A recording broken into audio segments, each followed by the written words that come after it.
gonna lie with these changes.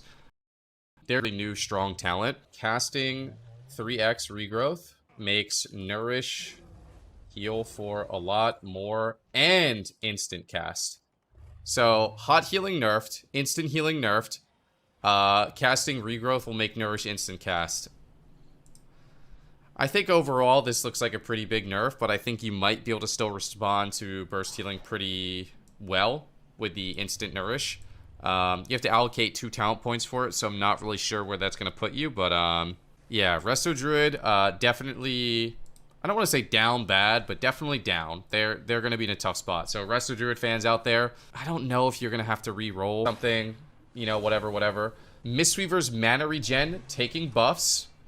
Mana regen buffed, and it's actually buffed on multiple levels, okay? Vivify costs less mana.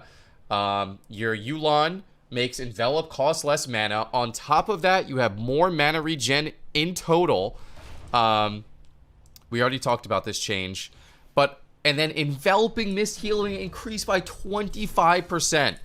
Wow. 25% in Enveloping healing buff. Those are big changes for Mistweaver. I think 55-second cooldown Cocoon might be one of the biggest ones because it really doesn't feel like you have a great reactive button all the time, but that's huge. These are huge. Mistweavers could easily be a top 3 healer come Tuesday, which is incredible because I didn't even want to play my healer. My chat made me play this healer. And now I might be playing it the day after on a one from Holy Paladin. Melee Wings is still going to be really good. But now you actually have decent casted healing as a fallback option. That's kind of what I'm seeing now. Aura of Reckoning isn't going to proc as frequently.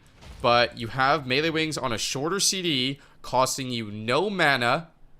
And if you need to cast, your Holy Lights can heal for a fuck ton. You still have Aura Mastery on Holy Paladin, so you can get those heals out if you need it. You're stronger defensively. Your wall, you know, Holy Shock got a buff. And you're not going to as much because of Blessing of Winter. I kind of feel like overall Holy Paladins are taking a big buff. I think these are big buffs for Holy Paladins. I would say overall Druids are down. Mistweavers are up big, and I think it's just a moderate up for Holy Paladin overall. Everyone can agree Disc Priest are bad right now, but when you talk about high-rated Disc Priest in a 2v2 setting, they can do a ridiculous amount of damage.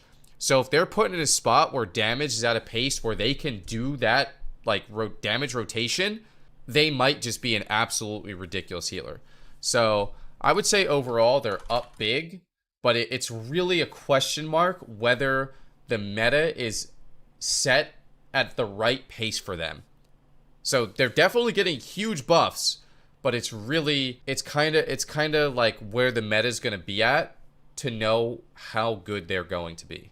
That's how I feel. It's really hard for me to say. Now the question is how big is the instant healing nerf? Is it going to force us into casting? And if we can get those cast off, are they going to be actually relevant? I would say Resto Shamans are down, but we'll see where they're at in the meta. Would that be Evokers are a class that can absolutely has decided to make Dream Projection dispellable. This is a huge nerf. Basically, your class is already bad into purges, and now you're going to be worse into purges. I mean, you're literally at the point where if you're fighting a team that could spam purge you, you legitimately cannot heal. It's worse than Resto Druid. Because at least Resto Druid can reapply the hots as they get purged. They can try and counter with Overgrowth. They can try and get an Adaptive Swarm up, which is a 3 purge button to try and give you globals for global.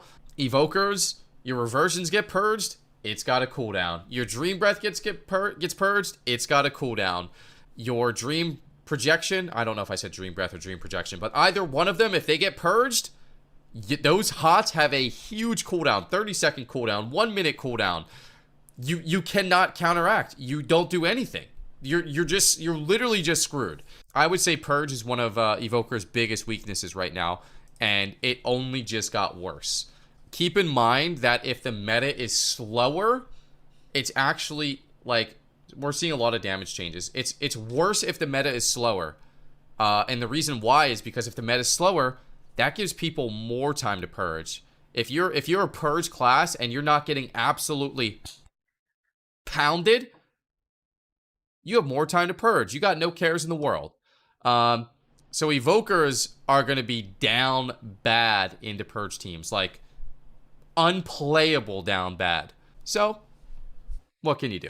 But I will say this is a really nice change for evokers. Emerald Communion is no longer able to get stopped. You can't do anything to stop Emerald Communion anymore. That's going to make it feel very reliable. Overall, I would say evokers are stronger into non-purge teams because Communion can't be stopped, and you're going to have projection more often, which is going to give you a more steady flow of healing. But into purge teams, I think you're going to be useless. That's my honest opinion. Completely fine into non-purge, completely dog shit into purge teams. Literally infinitely worse than Resto Druids could ever imagine. Will evokers need some sort of buff to either protect their HOTS via an honor talent or maybe make at least like Dream Breath not purgeable? It's possible, but that's, yeah. Elemental, but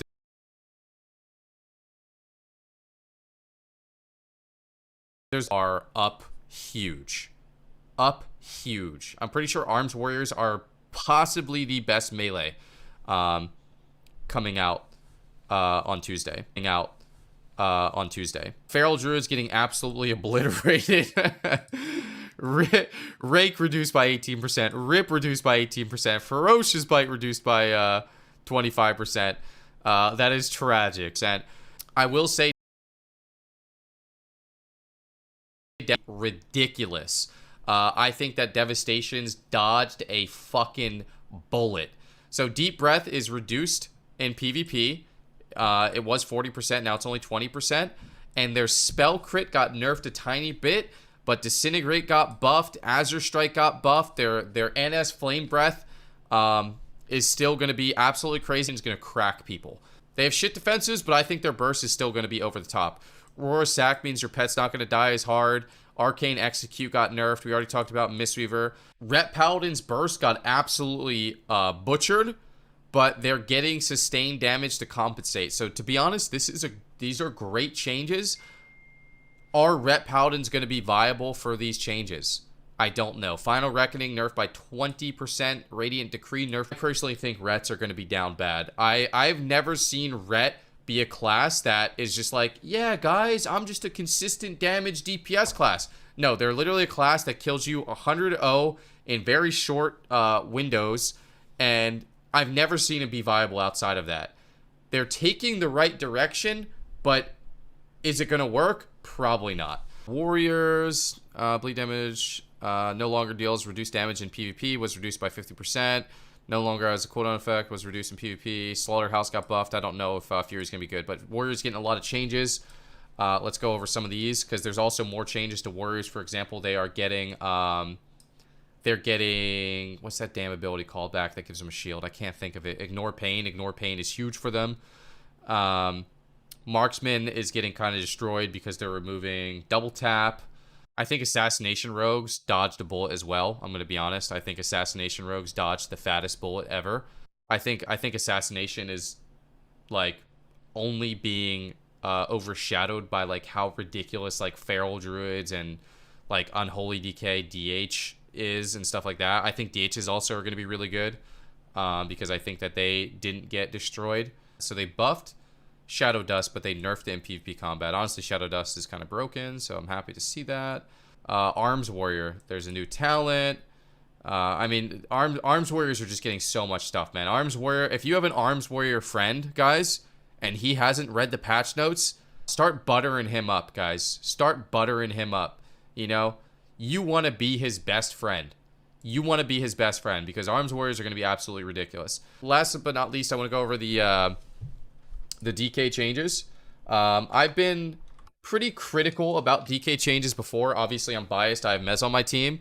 And yeah, but we'll go over this real quick. Primary stat reduced by 40%. So, Mez W is coming out of the woodworks, and Mez DK is probably going to be on the bench. Now, I've said this before, and when I said it, there was a lot of changes that happened, and Death Knights still actually somehow came out on top after all those nerfs they took before. I thought Death Knights were going to be dog shit, and, you know, other stuff got nerfed, and there was other changes, then they got damage buff, but this seems crazy, all right? I'm just saying. I think that Death Knights are literally more extinct than the fucking dinosaurs on Tuesday. That's just my opinion. Frost will be absolutely fine with Go comps. With that being said, Frost will still be fine with Go comps. Devastation Frost will be good. Windwalker Frost will be good. It's possible that DH Frost will be good. But I think Unholy lost its pressure. I think they lost that they have no self-survivability. I was listening to Mez's stream earlier, and he said basically he thinks Arms Warriors will have more healing than Death Knights. So if you're a class that is tankier than Death Knights by default, because you can kind of like go in D stance and, you know, whatever, you have more healing and you have more damage. I assume that they're gonna have more damage. Why would you ever play a Death Knight? That's my opinion. So great job by Blizzard. Very happy.